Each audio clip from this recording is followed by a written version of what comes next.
So this guide here, if you are getting tired of tracking your calories and tracking your macros and all that stuff, this is a great way for you to skip the calorie counting and do this method instead. So most people think that controlling portions means counting calories or macros, but that's what we think. And there's a much easier way, and it's just using your hand. So I'm going to show you why and how and all that stuff. All right. So your hand is your portion tool. So everyone has a hand, and this is how you would utilize that, right? So your hand is proportionate to your body.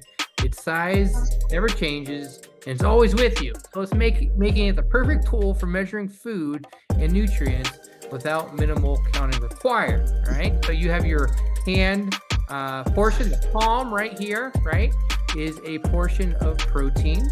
A fist is a portion of veggies.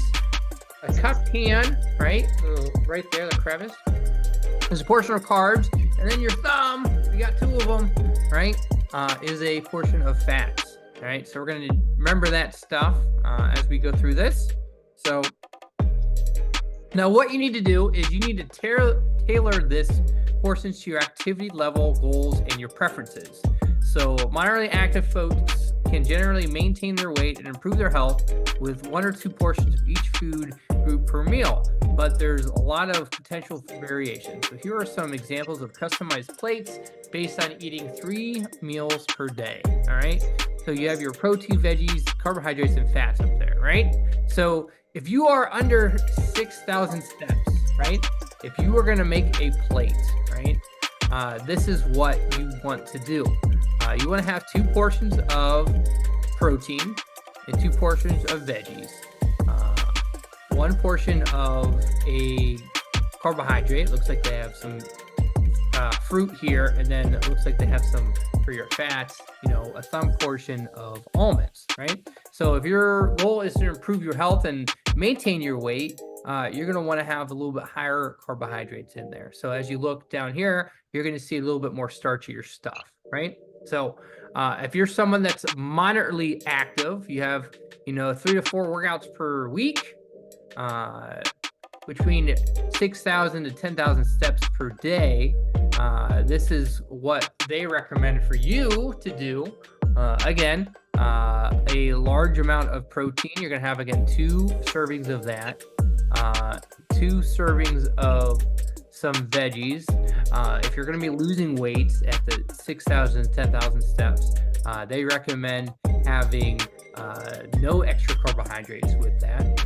And then 3 servings of fats. So that way you can maintain your hormone levels. Because as you're working out, right, your body is kind of starting to get a little wonky and wacky, right? So you want to maintain and have the right stuff working for you. So that's why they recommend a little bit more fats, just Barney style and everything.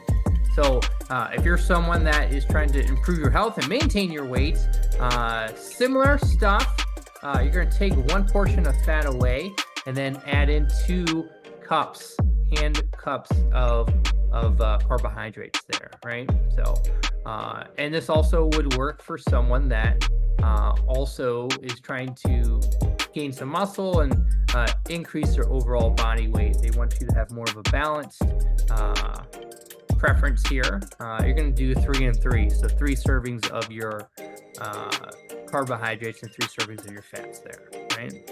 So now if you're someone that has 10,000 to 15,000 steps per day or 6 to 7 workouts per week, this is how that's going to change a little bit more, right? So you're obviously a lot more active, right? So in order for you to improve your health and maintain your body weight, right? Again, as you'll see, kind of the nuts and bolts of most of the stuff that you're going to see here, you're going to have about 2 servings of protein in every meal, right?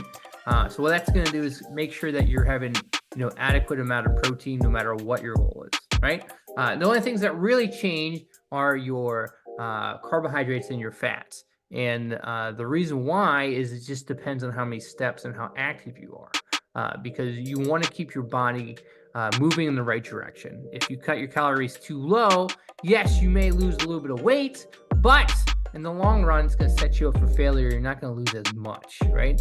And so that's why they want to make sure that if you are moving a lot more, that we are replacing some of those calories and some of those macronutrients that you need, right? So, you know, as it keeps going higher, you're going to need higher needs from there, right? So, what is an easy way to customize your hand portions? So, here are a couple good rules of thumb. Right? If you need more food on your plate because you're not feeling satisfied at meals, eating fewer meals throughout the day, not getting enough muscle gain results. If you need less food on your plate, it's because you're feeling too full at meals, eating more meals throughout the day, not seeing or getting weight loss results. Then what you should do, right, is if you feel like you need more food on your plate, then you should start by adding in 1 cup handful of carbs or 1 thumb of fat to a few meals for a total of 2 to 3 additional portions per day. Now, if you're someone that is having issues with losing weight, right, start by taking away 1 cup handful of carbs or 1 thumb of fat. So from a few meals for a total of 2 to 3 less portions per day.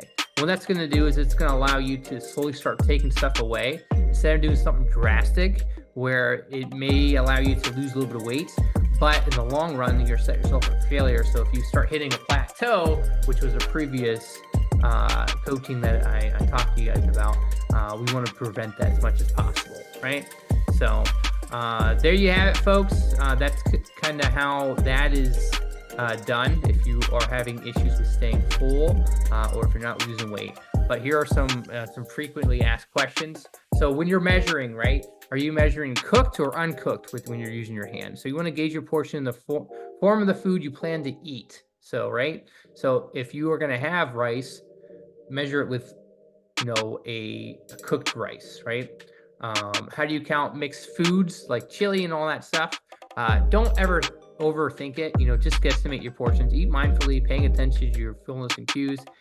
You know, add a slice of veggies and maybe some extra protein in there, right? Just to help balance it out.